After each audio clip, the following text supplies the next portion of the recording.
janeiro de 2025.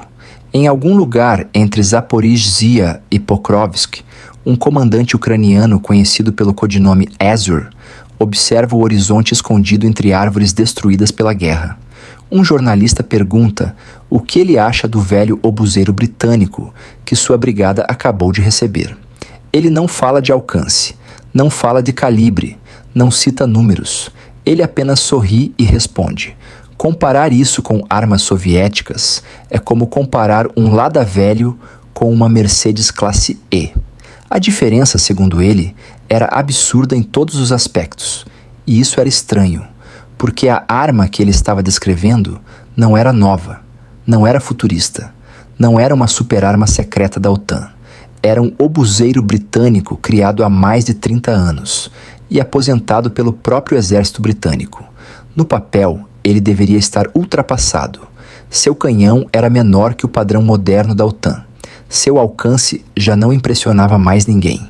E enquanto Alemanha, França e Coreia do Sul desenvolviam artilharia de última geração, os britânicos estavam literalmente se desfazendo dele. Mas então veio a guerra da Ucrânia. E tudo mudou. Em novembro de 2025, o Ministério da Defesa britânico confirmou algo inacreditável. Todos os AS-90 restantes do exército britânico, todos, haviam sido enviados para a Ucrânia. 99 veículos, a frota inteira. O Reino Unido simplesmente abriu mão do próprio obuseiro para colocar aquelas máquinas antigas na linha de frente contra a Rússia. E o mais impressionante, os ucranianos não queriam devolvê-los, porque descobriram algo que os russos aprenderiam da pior forma possível. Mesmo velho, o AS-90 ainda era mortal. A história do AS-90 começa em 1985. O exército britânico precisava substituir seus antigos obuseiros da Guerra Fria. Um projeto multinacional chamado SP-70 deveria resolver o problema, mas virou um desastre político e financeiro. Enquanto britânicos, alemães e italianos brigavam por dinheiro e burocracia, uma empresa chamada Vickers decidiu apostar tudo. Eles criariam um obuseiro novo com dinheiro próprio, sem garantias, sem contrato, sem saber se o governo compraria. Era um risco gigantesco, mas funcionou. Quando o SP-70 morreu oficialmente, o AS-90 venceu a competição contra rivais americanos e europeus. O Reino Unido comprou 179 unidades. Nascia o Artillery System for the 1990, AS-90. No papel, ele parecia apenas mais um obuseiro pesado da OTAN. 45 toneladas, blindagem leve, tripulação de 5 homens, motor diesel de 660 cavalos, velocidade máxima de 55 km por hora. Mas o verdadeiro poder daquela máquina não estava na blindagem, nem no tamanho, estava na velocidade com que ela matava. O S-90 conseguia disparar 3 projéteis em menos de 10 segundos, 6 tiros por minuto em modo intenso, e podia lançar uma chuva de explosivos sobre um alvo antes que o inimigo entendesse de onde vinha o ataque. 2 AS-90, disparando juntos, conseguiam jogar mais de 260 quilos de explosivos sobre um único alvo em segundos. Era devastador, mas o mundo mudou. Nos anos 2000, outros países começaram a construir obuseiros mais modernos e com alcance muito maior. O AS-90 começou a envelhecer. Seu alcance de cerca de 24 quilômetros já parecia pequeno diante de sistemas modernos alemães, franceses e poloneses. Enquanto o resto da OTAN avançava, o AS-90 parecia preso no passado. E então veio a decisão inevitável. O Reino Unido começou a aposentá-lo. Pouco a pouco, os veículos desapareceram do serviço ativo. Parecia o fim da história. Mas em fevereiro de 2022, a Rússia invadiu a Ucrânia. E, de repente, tudo aquilo que parecia ultrapassado voltou a importar. Porque guerras reais não acontecem como exercícios militares. Na Ucrânia, drones observavam tudo. Satélites caçavam posições de artilharia. Quem demorasse demais para disparar, morria. E foi aí que o velho AS-90 mostrou algo que os russos não esperavam. Ele podia chegar, atirar e desaparecer. antes da artilharia inimiga reagir. Os britânicos haviam modernizado o sistema anos antes com navegação digital, computadores balísticos, sensores automáticos e integração com munições guiadas. Enquanto muitos artilheiros russos ainda calculavam disparos manualmente, os ucranianos recebiam coordenadas direto de drones no tablet. O alvo aparecia. O AS-90 girava a torre automaticamente, disparava e fugia. Tudo em poucos minutos. Na prática, aquilo significava sobrevivência. E os relatos começaram a surgir. Tripulações ucranianas afirmavam que o AS-90 era muito mais confortável, preciso e rápido do que os sistemas soviéticos que usavam antes. Alguns diziam que parecia uma arma de outra geração. Outros afirmavam que finalmente conseguiam lutar em igualdade contra a artilharia russa. E então veio uma das histórias mais impressionantes da guerra. Uma tripulação de AS-90 teria sobrevivido a múltiplos ataques consecutivos russos. Artilharia, drones FPV, mais artilharia, até um drone suicida Lancet. O veículo ficou destruído, mas não explodiu. A munição não detonou. A tripulação saiu viva. Num campo de batalha onde segundos decidem quem vive ou morre, isso vale mais que qualquer propaganda militar. Enquanto isso, as perdas russas aumentavam. Centenas de obuseiros destruídos, sistemas soviéticos antigos sendo caçados por drones e fogo de contrabateria. E no meio daquele caos moderno, um obuseiro britânico dos anos 90 continuava sobrevivendo, continuava disparando, continuava matando. Talvez porque o AS-90 tenha sido criado numa época em que engenheiros ainda pensavam primeiro na guerra e só depois nos números de apresentação.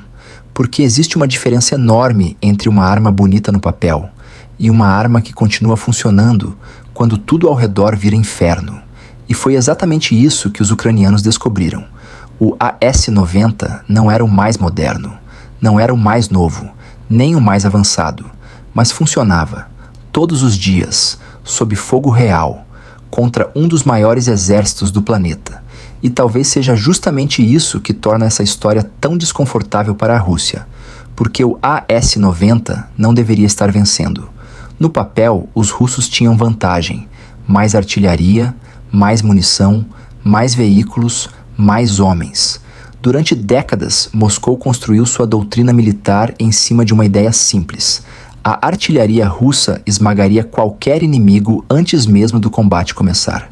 Era o famoso Deus da Guerra soviético, uma máquina criada para transformar quilômetros inteiros em crateras. E por muito tempo, funcionou. Mas a Ucrânia mudou as regras. Agora drones observavam cada movimento, satélites entregavam coordenadas em segundos, e qualquer veículo parado tempo demais virava alvo. Foi nesse novo tipo de guerra que o velho AS-90 encontrou seu lugar, porque ele não precisava ser o mais poderoso, só precisava ser rápido o suficiente para sobreviver. Os ucranianos aprenderam a operar o AS-90 como um assassino invisível, chegar escondido, disparar uma rajada brutal e desaparecer antes da resposta russa chegar. Shoot and scoot. Atire e fuja. Na guerra moderna, isso vale ouro, especialmente quando drones kamikaze circulam o céu o tempo inteiro, procurando qualquer coisa que pareça cara demais para continuar existindo. E os russos começaram a perceber um problema. O AS-90 não lutava sozinho. Ele fazia parte de uma rede.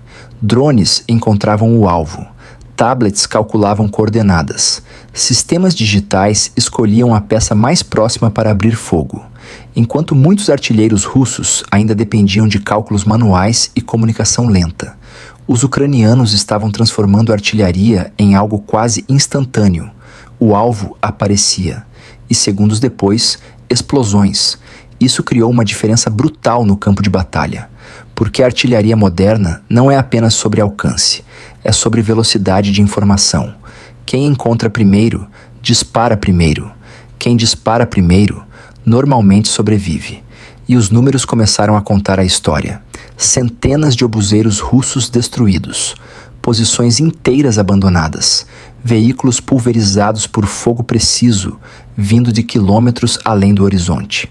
Enquanto isso, O AS-90, um sistema que o próprio Reino Unido considerava ultrapassado, continuava causando estragos reais na linha de frente. Existe uma ironia enorme nisso tudo.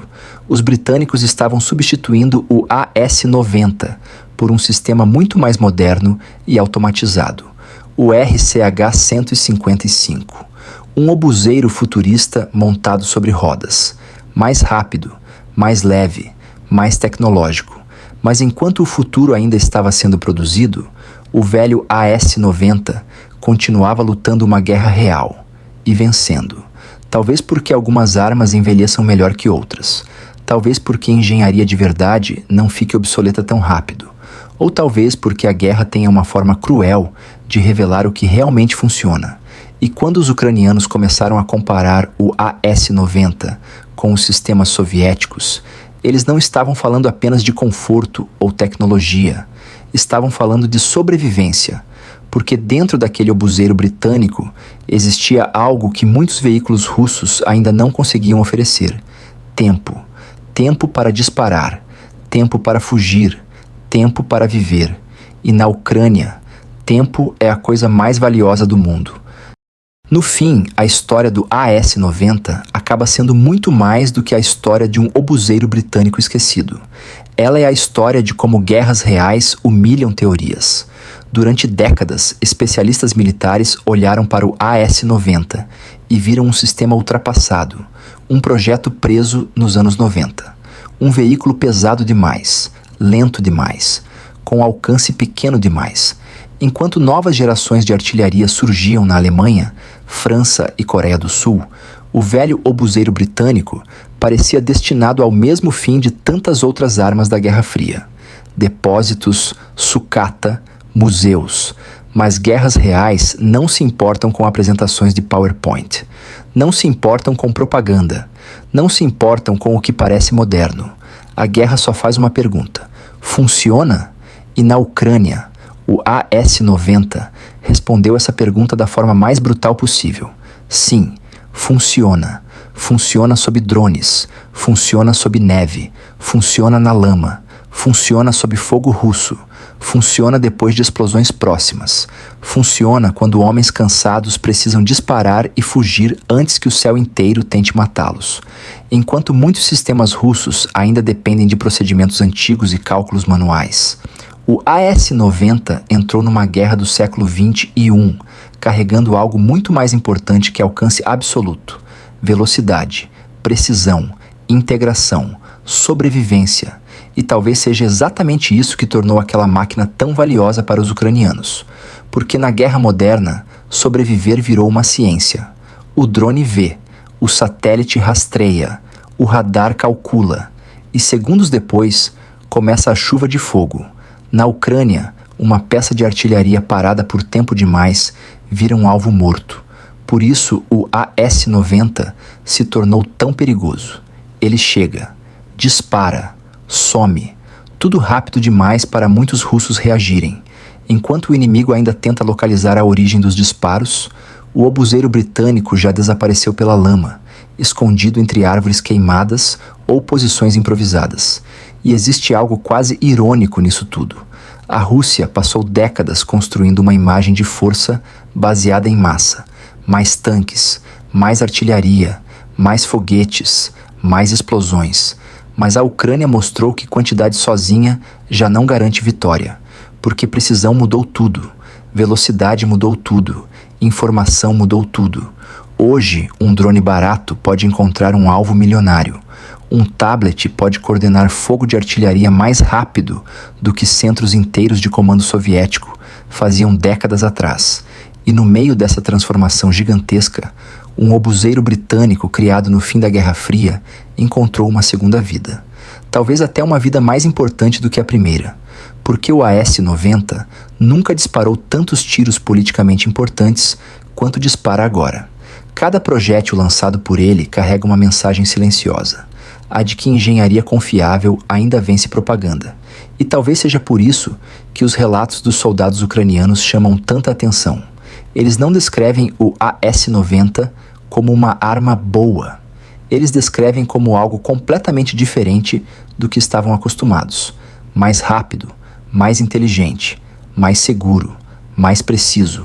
Alguns dizem que operar equipamentos soviéticos depois de usar o AS-90 parece voltar décadas no tempo. E isso é devastador para a imagem militar russa, porque o AS-90 nem sequer representa o que a OTAN considera o topo da tecnologia atual. Ele já estava sendo aposentado, já estava saindo de serviço. Mesmo assim, ainda impressiona soldados que lutam diariamente contra o exército russo. Talvez porque a engenharia militar de verdade não seja apenas sobre criar a arma mais avançada do mundo, mas criar uma arma que continue funcionando quando o mundo desaba ao redor dela. E essa talvez seja a maior diferença entre equipamento de desfile e equipamento de guerra. O desfile dura horas, a guerra dura meses, anos, e na Ucrânia o AS-90 continua lá, debaixo de chuva, debaixo de drones, debaixo de ataques constantes, ainda funcionando, ainda disparando, ainda voltando vivo. Existe também um detalhe simbólico enorme nessa história. O Reino Unido entregou todos os seus AS-90 para a Ucrânia. Não alguns, não uma pequena parte, todos. Isso significa que os britânicos aceitaram abrir mão completamente da própria frota operacional de obuseiros para reforçar a linha de frente ucraniana. É uma decisão gigantesca. Por que governos não entregam sistemas inteiros assim, a menos que acreditem que aquilo realmente faz diferença? E fazia. Os números mostram isso. As perdas russas continuam subindo. Centenas de sistemas de artilharia destruídos. Posições russas sendo atingidas cada vez mais rápido. Tripulações russas obrigadas a mudar táticas constantemente para sobreviver. E talvez a parte mais assustadora para Moscou seja justamente essa. O AS-90 nem deveria estar ali. Era para estar aposentado. Era para estar fora de combate. Era para ser coisa do passado,